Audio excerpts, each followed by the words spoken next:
Good afternoon. My name is Aiden Hamlin. I have spent thousands of dollars trying to learn how to make thousands of dollars in the stock market so you can learn it for free.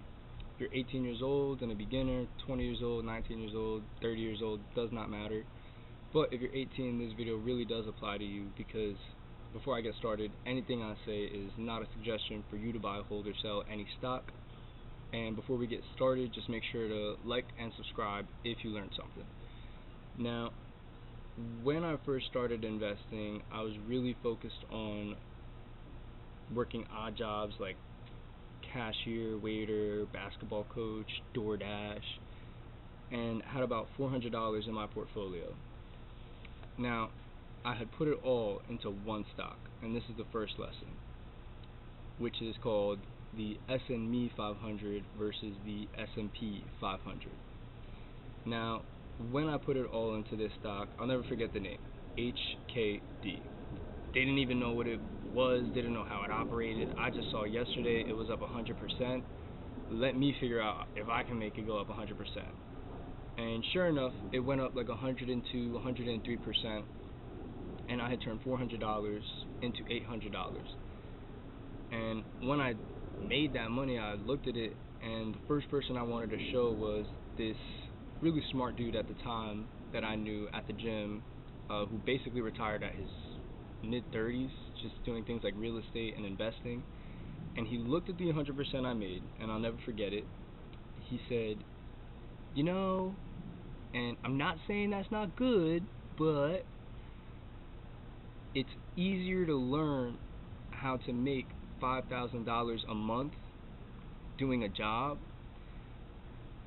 than it is to turn $400 into $5,000 using the stock market.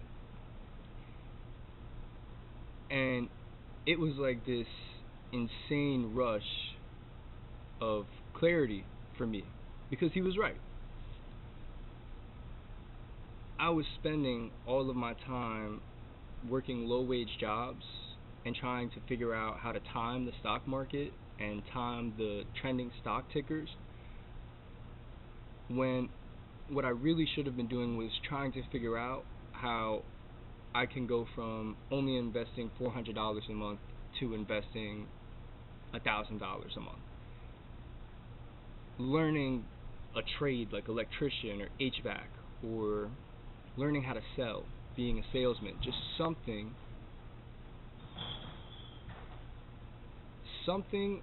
that would allow me to put more into the market instead of what I was usually making a month, which was like $1,200.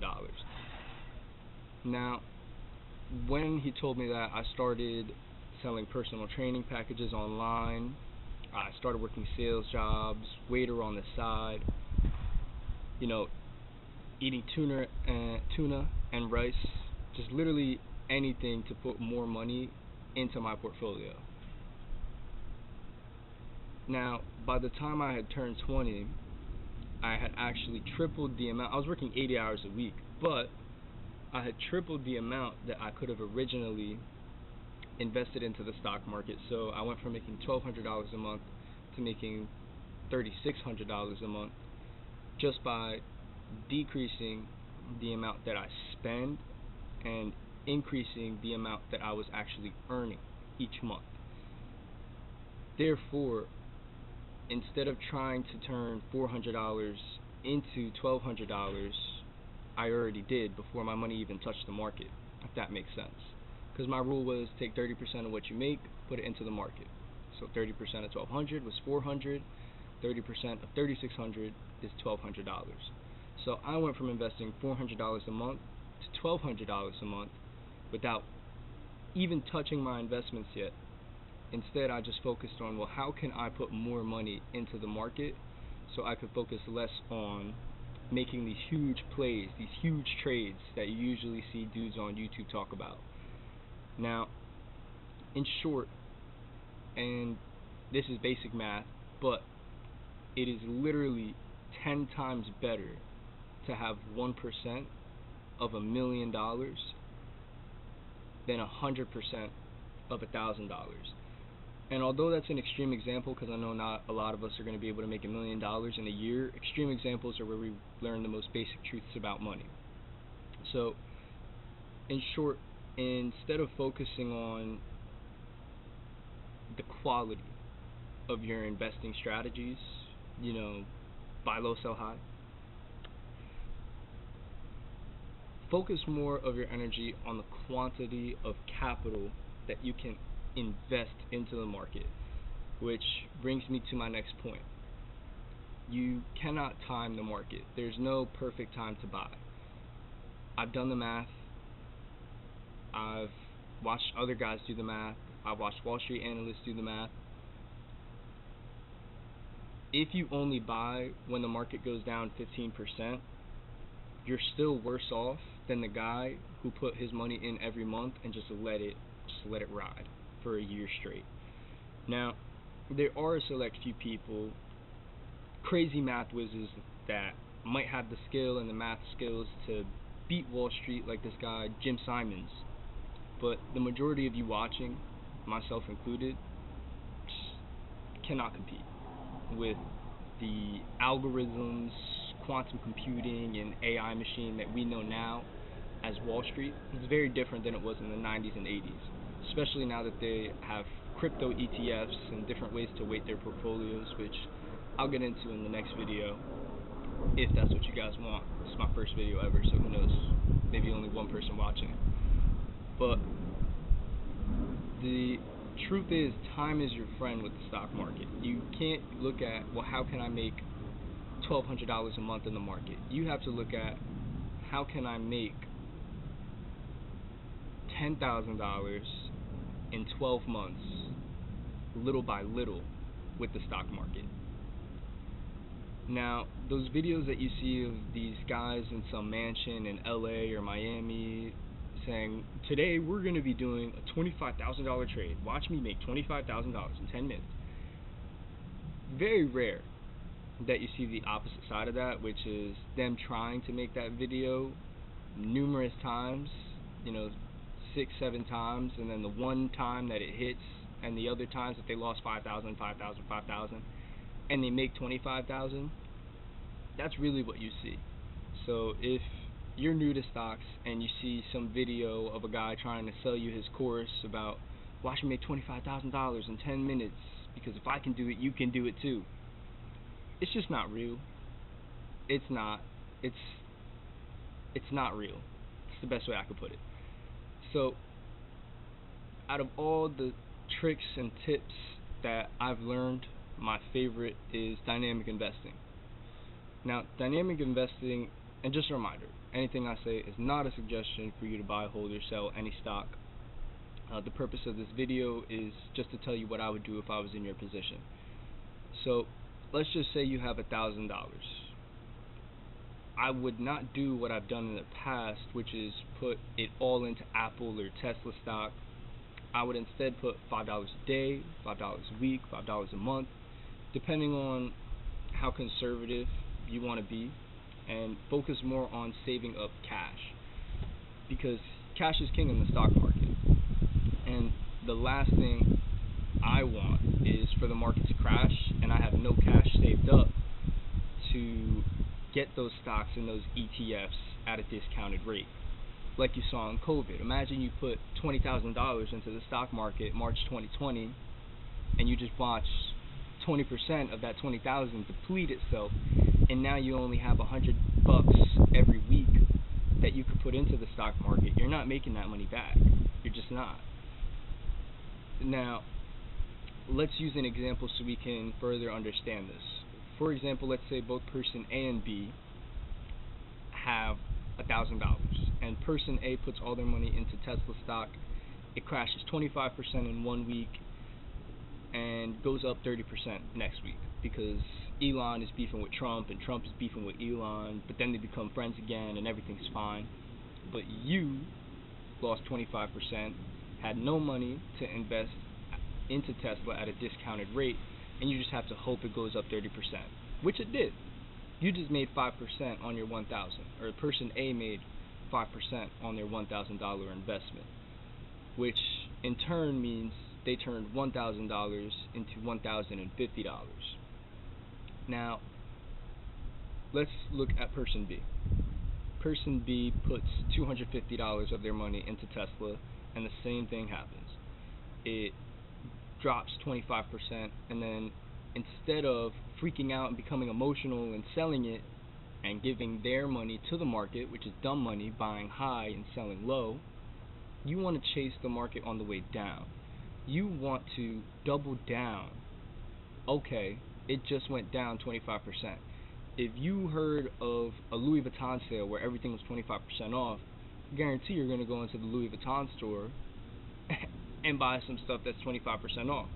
So why wouldn't you do the same thing in the stock market? So now person B, with the $750 that they didn't invest, takes $500 of that, not the whole thing. Again, you don't want to be emotional and double down like crazy. They take $500 and they put that into the market, and they save the other $250 in case the stock market crashes, in case Tesla crashes again and they have to buy in again, because they really, really believe in Tesla. I'm not saying that you should do this with Tesla, and I'll get into that in the next point, but just for example's sake, let's say that they put that $500 in, and then Tesla stock as a whole goes up 30% again. Now, you didn't make 30%. What you did was, and I'll take out my calculator, it's my favorite thing to use, you had $250 go up 5%. We're doing 1.05 because it's initial investment plus 5% premium, or 5% of your money back on top of the money you already have in there. So now your 250 is now worth 262.50 after the market goes back up. So we're going to copy that. The $500 that person B put into the market goes up 30%. Okay? Goes up 30%, meaning that $500 that they put in is now worth $650 plus the 262.5 that their other 250 went up, plus the original 250 that's just saved up as cash. Person B just made a 16.25% return on their money, or in short, person B just turned $1,000 into $1,162.50 just by dynamic investing, buying less when the price is inflated and buying more when the price is deflated. Now, I would not recommend this to any single person, meaning I would not recommend you do this with one particular stock. A lot of people say, well, I only have $1,000. How can I invest in multiple companies if I'm only allowed to put $5 into one stock and this stock and this stock? The answer is the S&P 500, the QQQ, the IWM. S&P 500 is the stocks that you want to buy if you have interest in Nvidia, Apple, Tesla, United Healthcare, Eli Lilly Pharmaceutical Company. The S&P 500 is a culmination of 500 companies that are the top performers in the stock market in the Standard & Poor's eyes, aka Wall Street's eyes, and the QQQ is just tech. It's not the top performers, it's only the top performers in tech. Nvidia, Palantir, quantum computing. You have other tech stocks such as Samsung. You have, literally anything tech. Microsoft, Meta, those types of companies. Then IWM, those are going to be the oil industry, the industrial industries, things that are never out of style but typically appreciate at a lower percent, such as Exxon, BP, typically like gasoline companies, petrol. You have steel manufacturers, metal manufacturers, plastic distributors, things of that nature. So just think about big giant facility where people are building stuff inside of that facility. Manufacturing. IWM. It's industrial. Now, that is going to be how you diversify your portfolio. So now we can use the dynamic investing strategy that we just talked about, and instead of putting all of your money into one stock, now you're putting all of your money into 500 stocks. But you don't want to put all your money in at one time. Just like we talked about with person B, you put in a little bit, not the entire amount, you put in a little bit and you save the rest. My favorite way of doing it, let's say right now I'm investing $1,200 a month. If I want to invest my $1,200 a month, what I'm doing, what Aiden's doing, and this is where it's going to get a little bit more technical, you have something called a 9 moving average, a 9-day moving average, a 50-day moving average, and a 200-day moving average. Very simple to look up. It's basically just lines that indicate whether the market is above a certain value average or below a certain day value average. Now, what you ought to do is with the S&P, the QQQs, with those 9-day moving averages, 50-day moving averages, 200-day moving averages, I will create a second video to show you guys exactly how they work. But if you look up on YouTube Shorts what a 9-day moving average is, 50-day moving averages, 200-day moving averages, it's very easy to understand them. If something is above the 9-day moving average, typically I'm only investing $5 to $10 into it. If it's between the 9-day and the 50-day, I'm typically putting in $20 to $25, and if it's below the 50-day but above the 200-day, I'm typically putting in $100 to $125, and if it's below the 200-day moving average, I am becoming extremely aggressive and I might just put all my money in there. The reason why I say that is because very rarely does something like the S&P, the QQQ, or IWM go below the 200-day moving average and not bounce back up. And that's on a daily chart. If you don't know how daily charts work, I'm not going to get into that right now. My main focus is talking to the people who know what a candlestick chart is. They know what the 9-day moving averages, 50-day moving averages, 200-day moving averages, and use that to their advantage. Again, if you don't know what it is, look it up. Very, very easy to understand. It takes you 5 minutes. Now, common question now is, well, Aiden, how do I invest? It's hot out here today, guys.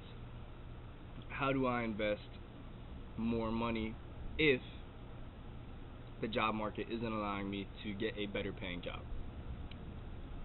Your focus, again, should not be on doubling your money in the market, but doubling your money before it even hits the market. So increasing the amount that you are permitted within your budget to put into the market. And there are two ways that you can do this. The first one is what I've been mentioning, which is getting higher paying jobs, working a second job like a side hustle, which is very common with people I spoke to who got into stocks early. And the other way that you could do that, if let's say you're already working 80 hours a week just to cover your mortgage, car payment, insurance, basic day-to-day living expenses, the other way that you could go about this is decreasing the amount that you're spending. So the credit cards that you've been swiping, toss them. If you can't buy Starbucks without using a credit card, don't buy Starbucks. Hate to say it. If you can't take a girl out on a date without using your credit card, then don't take the girl out on the date. Focus on yourself first, because you cannot feed those around you until you feed yourself. So your mission now is to do both of those things as quickly as possible, which is increase your wages, decrease your expenditures or your expenses, and now you take whatever you saved from both of those and put that into the market. Let's use a quick example of Homer and Sally. Let's say Homer makes $80,000 a year but spends half of it on living expenses that are just basic, like mortgage or rent, car payments, insurance, necessities, groceries, necessities. The other half he spends on saving into his bank account monthly, like a savings account. Some of it he spends on luxury cars because he got a nice bonus check. Maybe bought himself a Lexus 2025, and paying off his credit card debts that he owes, and some entertainment like taking a girl out on a date. Maybe it could be going out with the boys to a bar. And after he pays his bills off, he's only left with about $5,000 in cash out of the $80,000 that he saved up. Now, Sally makes less than Homer. She makes about $60,000 a year, but Sally only spends her money on the bare minimum. And this is the hardest part for a lot of people on this journey. It is not learning how to invest. It is not making the right trades. It is not about the right strategy. It is the fact that they have no money to invest because they spent all their money on depreciating assets such as cars or just tangible things that only give them a one-off use, like a bottle of liquor, a beer, anything that you spend your money on, going to a movie, going out to eat instead of getting groceries. Now, these are extreme examples, but extreme examples are where we learn the most basic truths about money. So, without further ado, Homer is left with $5,000 and a bunch of nice stuff like that Lexus that we were talking about, maybe a nice TV. But Sally is left with $5,000, same as Homer, even though they make the same amount of money, but hers is appreciating at the average S&P 500 market rate, which is 9.1% a year. So she got 9% of her money back, meaning her $5,000 is actually worth $5,450. And to some people they'll be like, okay, well, I'd rather just take my extra $450 and use it for this, use it for that, whatever.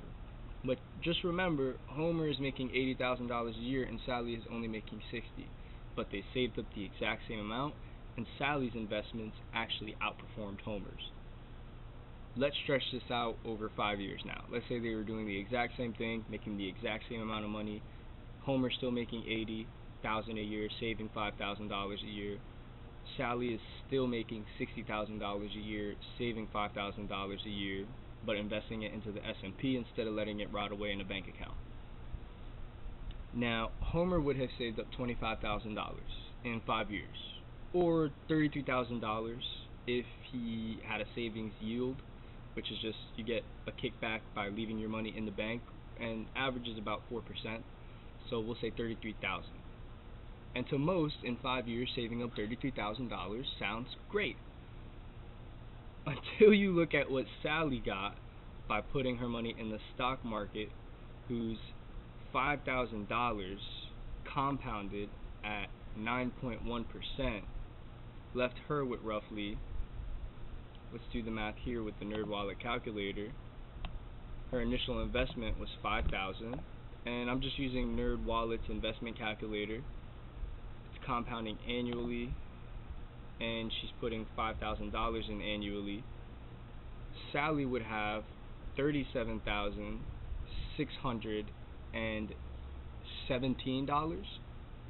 Now let's think about that. Sally makes $20,000 less a year. $20,000 less per year. And that's the point that I really want to emphasize, because they've saved up nearly the exact same amount, but Sally actually has $4,000 more than Homer saved up over 5 years, even though she makes $20,000 less than him a year. Now let's imagine Sally actually increases her wages to $70,000 or $80,000 a year. She'd be closer to having $70,000 to $65,000 saved up if she ended up getting promoted to Homer's position. So my whole point here, just to cap off the 3 talking points that we went through today: invest in the S&P 500, not the S&P 500. don't buy some guru's course on how to invest into the stock market. Instead, maybe buy a book on sales. Buy a book on electrician work. Get into something that's going to put more money in your pocket so you can put more money into the stock market. And then number 2 is that you're not smarter than Wall Street. So dollar cost average, i.e. invest daily or weekly and save up your cash. We call it dry coffee. Take your dry powder, put it to the side, your cash, put it aside, and invest in increments into the S&P, the QQQ, IWM, and when something like COVID happens, when something like the crash of 2008 happens, when something like the recession of 2021 to 2022 happens, when something like the 1990 tech bubble happens, you now have more cash equipped in your own name to then put into the stock market and make an exorbitant amount of money with little to no risk to yourself. Because if you look at the S&P 500 over the scale of 5 years, sure, there's little dips in the mix of things, but overall it does nothing but go up. And last but not least, live below your means. Especially if you're like 18 to 25, focus less on having the nice car, the nice shoes, the Jordans, the Lexus, the rims on your car, the V8 engine that you want to drop into your 2005 Honda. Instead, keep the hoopty how it is. Keep your shoes a little busted up. You don't need to have $200 shoes to have your shoes look nice. And take that money, put it into the stock market, let it appreciate, and I guarantee you in 5 years you will be much, much, much better off. And in the mix of you learning the stock market while investing in the safe routes, the S&P, the QQQ, the IWM, now during those years teach yourself how to day trade. So when you have $20,000 saved up, it hurts a little bit less when you see Nvidia crash 15% or Apple crash 15% and want to put $100 into an option play. And if you don't know what an option is, don't worry. This is going to be a long video book, I guess you could call it, for you guys to learn what I wish I learned 5 years ago. So, without further ado, if you learned something in this video, like, subscribe, comment what you want to learn next. If you heard me say something that you don't know what it is, I will comment back to you, tell you exactly what it looks like. And make sure to hit the notification bell so that the next time that I post something, you could just get an update on how to limit your losses and protect your profits. My name is Aiden Hamlin, and I'll see you all next week.